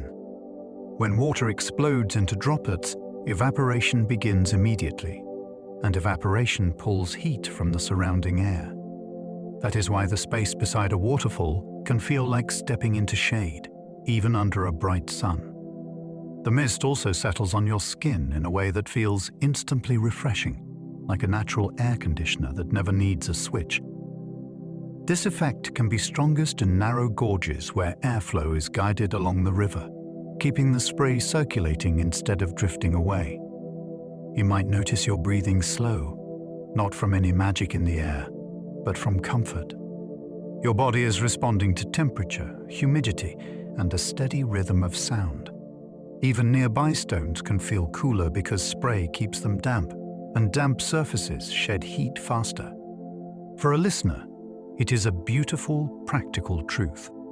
A waterfall does not only look dramatic, it can change the temperature of the place you are standing in, using nothing but water, air, and time. Waterfall spray can carry scents from wet stone and plants. Smell is part of the experience people rarely describe, yet it is often the first thing you notice when you get close. Water striking rock releases earthy mineral notes, especially if the stone has been warmed by sun and then suddenly cooled by spray. Nearby plants add their own chemistry. Leaves give off green, sharp aromas when mist wets them, and damp soil releases the rich scent many people associate with rain. In forested areas, you may catch hints of resin, bark, and moss, all lifted and mixed by moving air. The waterfall acts like a diffuser, turning local odors into an invisible cloud that drifts outward. That scent can also change with season. Spring growth smells different from late summer dryness, and fallen leaves add their own layer in autumn. It is a sensory map of the surroundings, carried to you on mist, long before you touch the water. Light near waterfalls can shimmer because mist acts like a lens. A curtain of droplets does not sit still, and that constant motion bends light in countless tiny ways. Each droplet can refract, reflect, and scatter sunlight, so the scene can sparkle even when the sky is plain. The shimmer is not only brightness, it is movement in the light itself, as droplets drift, collide, and evaporate. When wind pushes spray across your view, the world beyond can blur, then sharpen, then blur again, as if the air is breathing. In some angles, the mist can brighten shadows under trees or along rock walls, because scattered light fills in darker spaces. Photographers often chase this effect at golden hour, but your eyes can enjoy it with no effort. The waterfall becomes a living light filter, changing the look of the landscape from moment to moment. The rock is the stage. The mist is the lighting crew, always adjusting. Waterfalls can make waterfall rain that falls even under blue skies. On a dry day, you can still feel drops landing on your arms, your hair, and the ground around you. That is spray falling back down after being thrown into the air by impact. The droplets rise in a plume, drift outward, and then gravity wins again, so the waterfall creates its own localized drizzle. This effect can extend farther than people expect, especially when wind lifts the plume and carries it down a trail or across a viewing platform. You might walk through a sunny clearing and still feel wet, as if the sky is playing a trick. The pattern also changes with flow. A stronger plunge throws a higher plume, and a weaker one keeps most droplets close to the base. In colder weather, this rain can freeze on contact and coat surfaces with a thin glaze. It is a reminder that falling water does not end at the bottom. It can take a second flight through the air. Some waterfalls create constant drizzle that supports tiny, local microclimates. The air near a big spray zone can stay humid for long stretches, even when surrounding areas are dry. That humidity can lower daytime temperatures, reduce evaporation from soil, and keep small patches of ground moist enough to support plants that would otherwise struggle. You can sometimes see the boundary with your eyes. The vegetation changes abruptly, and the rocks look darker where they stay damp. In canyons, this effect can stack with shade, creating a cool pocket that feels separate from the larger landscape. Small animals take advantage too. Amphibians may remain active longer in these moist areas, and insects can thrive where water is always present in the air. Over time, this can create a miniature habitat with its own seasonal rhythm, shaped less by rainfall and more by spray. The waterfall becomes a climate engine on a small scale, maintaining conditions that would not exist without that constant plume. Waterfalls can be sacred sites, shaping myths, rituals, and maps. Across many cultures, a waterfall is more than scenery. It can be a boundary between ordinary space and a place set apart. The reasons are easy to understand. Waterfalls are loud, powerful, and visually commanding, and they often sit in natural amphitheaters that feel like outdoor temples. Communities have used them as meeting points, markers for travel routes, and settings for ceremonies tied to water, fertility, cleansing, or renewal. Stories grow around them because they are memorable landmarks and because their presence feels decisive. In some traditions, The mist is treated as a blessing, and the poor below is approached with rules of respect. Even when beliefs differ, the pattern repeats. People return, leave offerings, and tell visitors what the place means. In that way, a waterfall can shape human geography. It becomes a point on the map that carries emotion, lore, and memory, not just coordinates.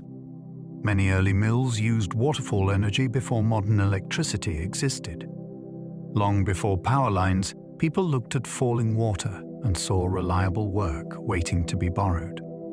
By channeling flow into a water wheel, a mill could turn gravity into rotation, and rotation into grinding grain, sawing timber, or pounding cloth. The key was control. Millers built raceways, sluices, and gates that directed water where it was needed, and they learned local river behavior the way sailors learn wind. A small waterfall or a strong rapid could support a whole local economy, because it could work through day and night without getting tired. Mill sites often became hubs, with roads and markets developing around them. If you visit old mill towns, you may still see the stone foundations and channels, even if the machinery is gone. The waterfall's drop was the original motor, and it shaped how communities organized labor and location. Hydropower often begins with the same idea as a waterfall drop. At its heart, hydropower is about height turning into speed. Water stored higher up has potential energy, and when it is released downward through a pipe or channel, it accelerates. That fast-moving water spins a turbine, and the turbine turns a generator that produces electricity. The resemblance to a waterfall is direct. Both involve water descending and converting height into motion.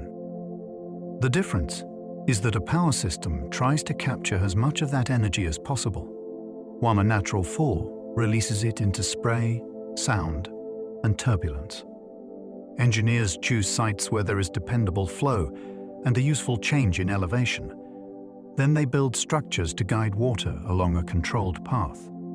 The result can be efficient and dependable, but it also changes river conditions, which is why hydropower projects involve careful planning, environmental trade-offs. Still, the core concept remains beautifully simple. It is the same thrill you feel at a waterfall, translated into wires and light. Some cities grew around waterfalls because they provided power and trade. A waterfall could offer two things early cities wanted. It offered mechanical power for mills and factories, and it offered a natural limit to navigation that forced goods to stop, transfer, and move again. That stopping point created opportunity. Merchants, boat crews, and laborers gathered where cargo had to be carried around rapids or falls. Over time, warehouses, workshops, and markets clustered nearby. The power source then reinforced the growth, since industries that needed constant energy could set up close to the drop. This pattern shaped many towns in Europe and North America, and it appears elsewhere too, wherever rivers met steep changes in elevation.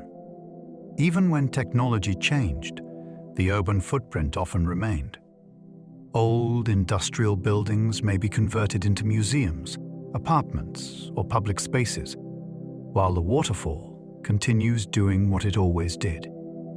The city becomes a layer on top of the river's geography, and the waterfall remains the original reason the place mattered. Waterfalls can be dangerous because strong currents hide under foam. White water looks like soft froth, but it can conceal fast, heavy flow moving in strange directions. At the base of a fall, water can circulate back on itself in a powerful hydraulic, which is a recirculating current that keeps pulling floating things toward the plumber. Drop. From the surface, it may look like a calm patch of foam, when the water underneath is churning like a washing machine. Rocks can also hide just below the bubbles, and sudden depth changes can catch even strong swimmers by surprise. This is why rivers near waterfalls deserve extra respect, even when the edge looks wide and inviting. The danger is not drama, it is invisibility. Water is excellent at hiding its own speed. When people get into trouble near falls, it is often because the surface appearance feels gentler than the physics underneath. The smooth lip above a fall can be slippery and deceptive. From above, the river may look like a simple glide, as if it is calmly heading toward a drop with no urgency. The problem is that the rock at the brink is often polished by constant flow, and polished stone can be slick, even when it looks dry.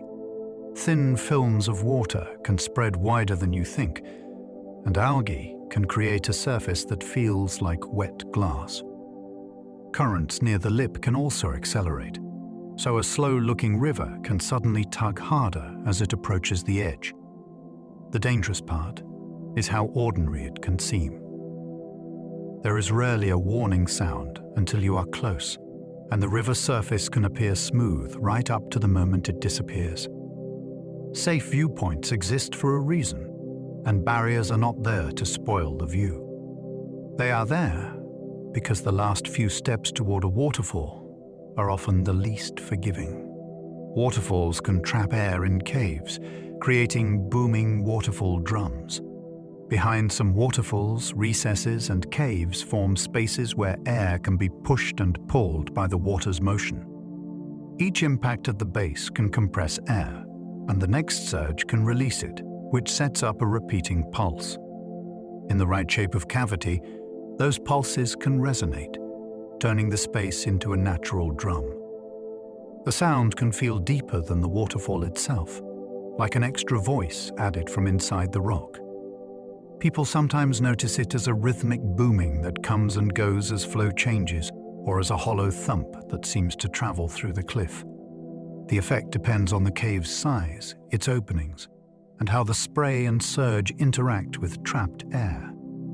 It is a reminder that waterfalls do not only make noise in open air. They can play the landscape like an instrument, using hidden chambers as speakers. Waterfalls can sculpt potholes, perfectly round basins in solid rock. In some stream beds near falls, you can find circular holes that look almost engineered, as if someone drilled into the stone with a giant tool. These potholes form when a small depression traps pebbles. Then moving water keeps those pebbles spinning in place. Each rotation grinds the rock a little more, deepening and smoothing the cavity over time. The more consistent the swirl, the more symmetrical the hole can become. Some potholes stay small, like bowls you could hold in your hands.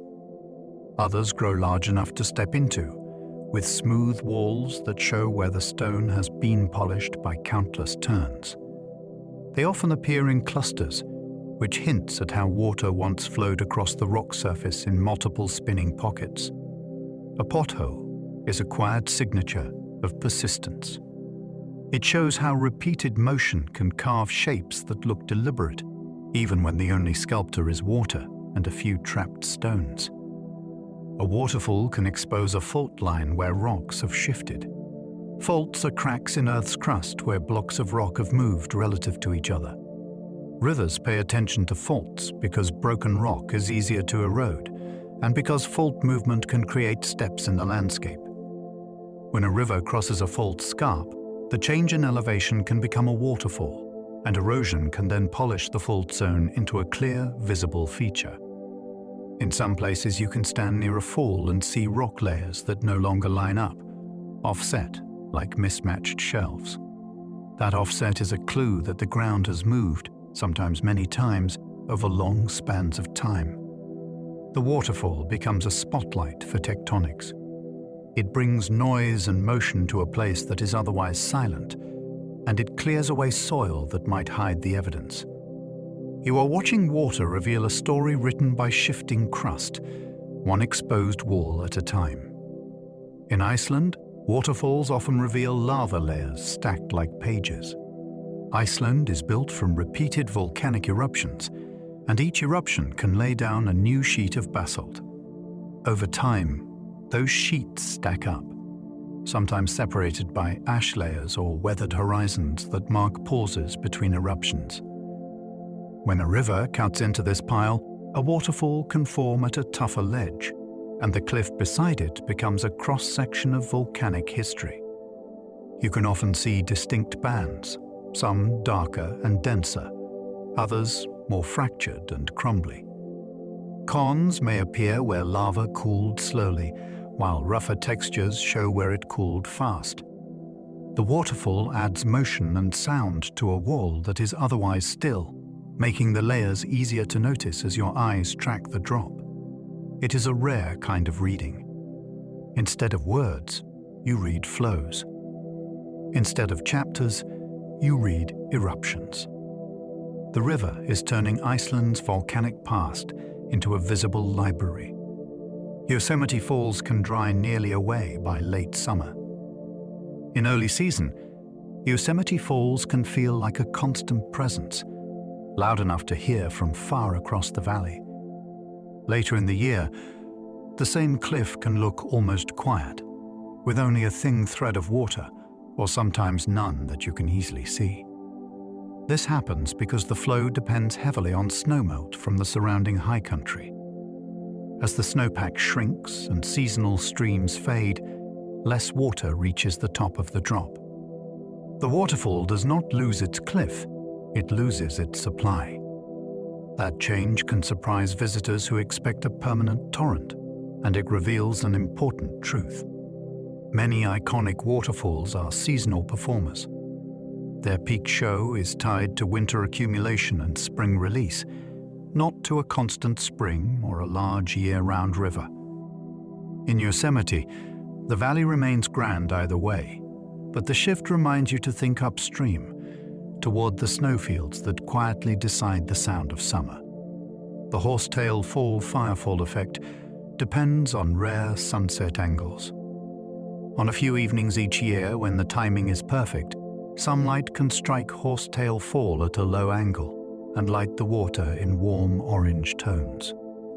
From the right viewpoint, the glowing ribbon can resemble molten rock, which is why people call it the firefall effect.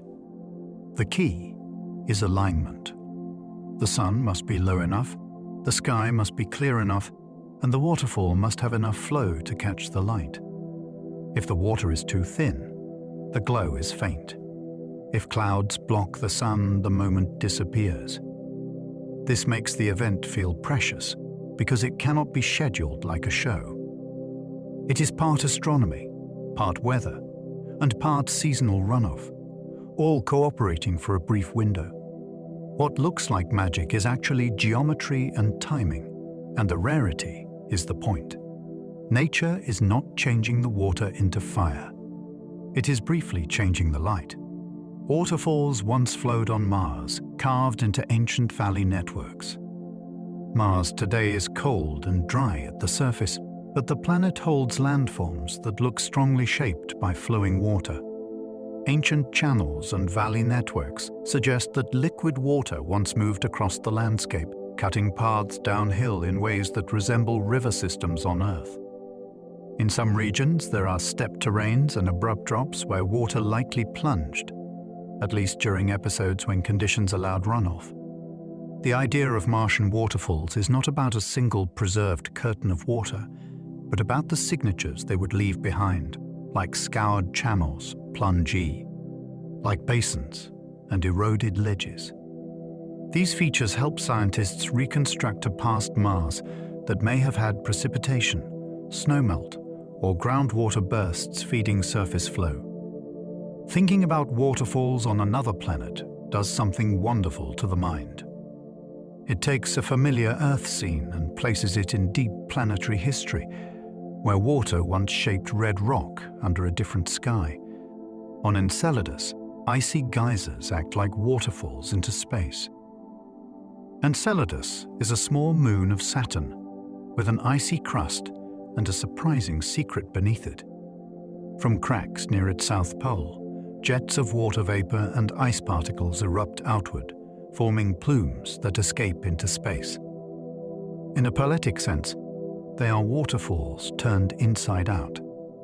Instead of water dropping down a cliff, material is launched upward, then spreads into a vast cold arc. Those particles help feed Saturn's E-ring, which means the Moon is actively supplying material to its planet's environment. The plumes also hint at liquid water below the ice, likely in a subsurface ocean that can vent through fractures. That makes Enceladus one of the most intriguing places in the solar system when people talk about habitability. The wonder here is scale and direction. The same substance that makes waterfalls on Earth can also erupt from ice and fall, not into a pool, but into orbit. As we come to the end of our journey, let the sound of waterfalls linger in your mind like a steady rhythm. Tonight we wandered from the tallest drops to wide, thundering curtains, and we followed rivers as they leapt over cliffs, slipped down stone staircases, and vanished into mist. We traced how waterfalls are shaped by the world beneath them, by hard rock and soft layers, by ancient glaciers, and by sudden events that can redraw a valley in chi. A single day, we met places where spray feeds green pockets of life, where air and water mix into roar and shimmer, and where the land keeps changing, one collapse and one drifting plume at a time. No, you do not have to hold any of it tightly. Let it settle. Imagine a river finding its path without effort, always moving, always releasing what it no longer needs. Picture cool air near the water, a soft dampness on stone, and a steady pulse of sound that asks nothing from you. If you enjoyed this episode, you might like to leave a small note, tap like or subscribe, so you can find your way back whenever you want to unwind. And if you are still awake, there will be another video waiting on your screen. You can let it play and drift onward, or you can save it for another night. For now, allow your shoulders to soften. Let your jaw unclench. Let your breathing slow until it feels easy and unforced. The day can be done. The river can keep flowing without you watching it. Sleep well, and good night.